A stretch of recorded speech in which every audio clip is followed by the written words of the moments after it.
This video is going to walk you through some presentation tips and strategies for any time that you are expected to give a presentation, whether it be an individual presentation where you are the one in the hot seat or you are working collaboratively with some of your peers. You are going to, probably the majority of you are going to have to do this at some point, not just in your academic life when you move on to college, but in the business world as well. So I'm going to talk to you about how to get things organized, how to find the correct information, how to create a slideshow application, not the application, but to create the actual slideshow to use as a visual aid, and some really good speaking tips to make sure you're engaging your audience. So feel free to pause and take notes when you need to, rewind or fast forward if you already know some of the things I'm going to share. The first thing I want to talk to you about is preparation. That's the most important thing one needs whenever presenting. For example, the amount of time I spent organizing my thoughts and looking up things and creating the slideshow for this lesson was probably about 7 hours combined. So I did it over the course of several days, but preparation is the most important part. Otherwise, the end product's going to look a little bit ridiculous.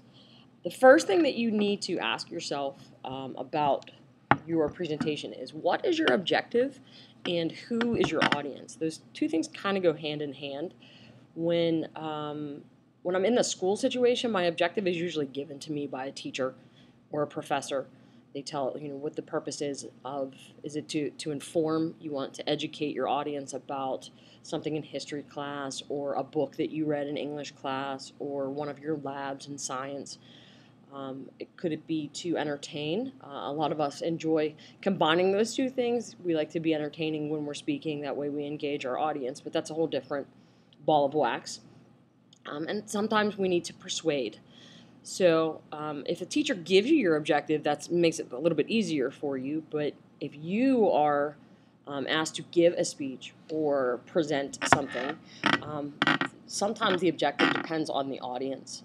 If I'm going to be speaking to a group of high school students, I'm probably going to change the way I address them and adjust my language to get them involved more than I would be if I were speaking to a group of, let's say, fellow teachers, if I'm giving a presentation to some of my fellow teachers.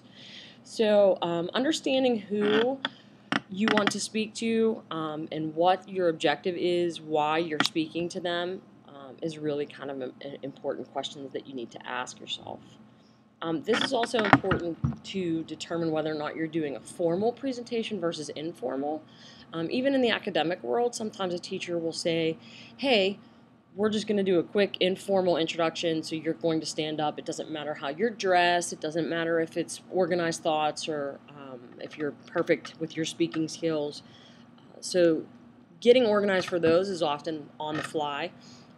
Or if I'm asked to talk to a small group of people, I don't necessarily need to have everything quite as structured as I would if I'm addressing a large group of people. So that's important to help me figure out what kind of language I'm going to use and what kind of tone I'm going to use. The next thing that I need to do after I've determined my objective and my audience is to brainstorm and to do some research. So this is where being in a group versus working individually starts to be more important. If I'm brainstorming by myself, I'm literally just going to be writing ideas down on paper or typing them up in a document so I know what everything is that I already know about the topic that I'm going to be speaking. Then I have to brainstorm what information I'm going to need because I'm eventually going to have to look that up if I don't already have all the information at my fingertips. And then I want to research or brainstorm how I want to present the information. Do I want to be funny in my presentation? Do I want it to be more somber? Do I want to include audio-visual like music or movies or what kind of images? Those kinds of things I need to brainstorm. If I'm doing that in a group, I need to have conversations. The nice thing about group work is there's a lot of collective brain power and prior knowledge already there that I don't have necessarily when I'm working by myself. I know a lot of people get frustrated when they have to work in groups, because sometimes group members don't carry their own weight. But sometimes they will wow us with the information they already know and the ideas they come up with. So there are pros and cons to working with both, either doing individual or doing group work. So as far as research goes, I have separate videos on doing the whole research thing if you want to watch those. But it's really important that you make sure that you find good sources, quality sources, and evaluate them. Otherwise, you'll end up looking a little bit foolish in front of your audience. So it's a good rule of thumb to make sure that I'm reading more than just the blurb under a Google results search list. Make sure you find good sources, and then once you start using those sources, you need to make sure that you are keeping track of them. There are a lot of really good ways to do that, short of just writing down the link or copying and pasting the link into a document. You can use some bookmarking tools. Diigo, D-I-I-G-O, is a really good source for that.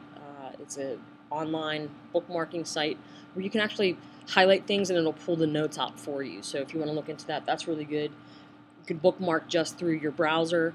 You can also bookmark for Pinterest. I don't know if a lot of people have realized that you can find more things than just really fun quotes or recipes or fashion ideas or whatnot. But that's basically a bookmarking site, so you can use Pinterest as well. You can also use note cards, good old-fashioned note cards. That's how I was taught, basically because that was before the internet. But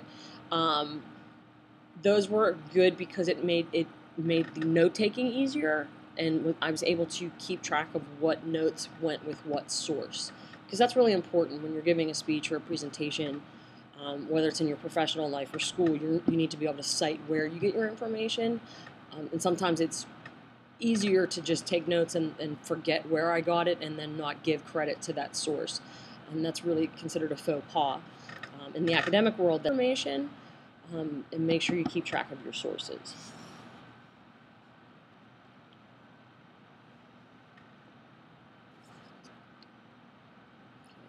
Once I get all of that information, I need to think about how I want to organize it. I'm going to kind of go back and think about my objective again, because now at this point I need to, if I have a specific objective, I need to decide what I need to give my audience, my introduction or background exposition information. Sometimes it's just an introduction of who I am so people understand why I'm there to speak to them. But sometimes you need to give background information about your topic. So if my topic is, for example, that I want to persuade an audience to buy a product, I'm going to need to give them some background about what the product is or what problem the product is going to solve. So that's what that exposition is. It's not just for literature. It's background information so your audience understands where you're coming from. And then that's when you get to your thesis or your objective. It's not going to be a typical three-dimensional thesis that you've been taught or a typical literary thesis that you've been taught in your English classes, but a thesis is basically your main objective. So very much like I organize an essay, this is how I organize a speech as well. The only difference is in an essay, my introductions tend to be a little bit, only one paragraph, if you will, as opposed to in a speech, they could be very lengthy. If I have a lot of information that needs to be understood before I get to my main objective. So after that, I need to decide what kind of organization strategy I want to use. We've done three-dimensional thesis, 5-paragraph essay our entire lives in the academic world.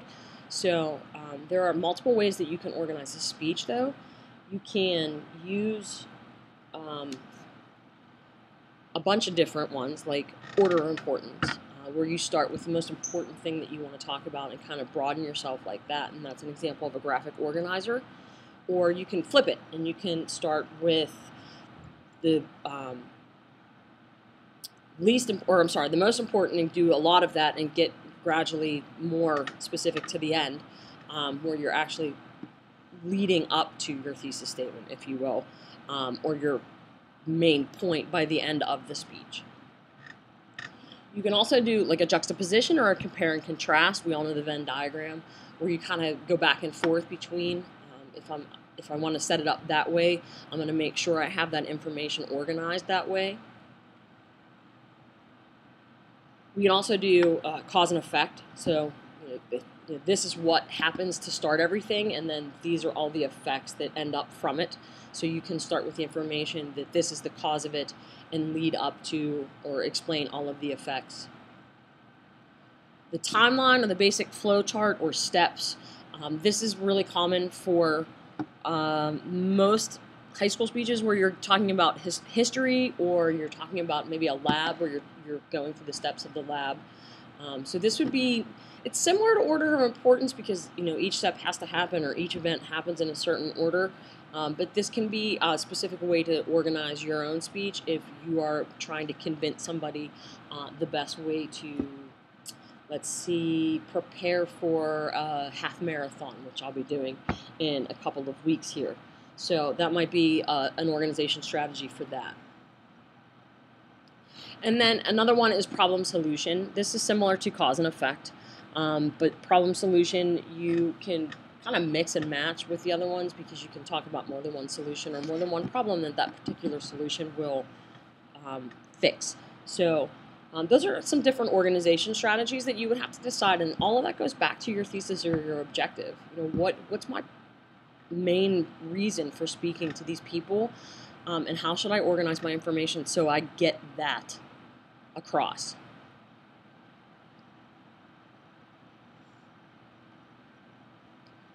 The next step you need to do, or the next two steps actually, is kind of come up with an outline. I don't know if you've ever realized, but a slideshow is basically a visual outline for your audience. It's not meant for you, it's meant for your audience. So like the outline that you come up with, that you have on paper where you organize your information, or you have on note cards where you organize all of your information to present it, is basically the outline that you're going to come up with or you're going to use to create your visual aids. So this is really kind of important for not just you, but for your audience as well. And audio-visual aids are not limited to slideshows, even though that's what I'm going to focus on. You can also go old school, and you can do some posters. You can also do straight videos. You don't need a slideshow. It's really effective if you do handouts. So you can make up a poster or a pamphlet that you can pass out to the audience. I would do that at specific times and not just at the beginning, because people have a tendency to focus on what's in their hand instead of what they're listening to. So that's important too.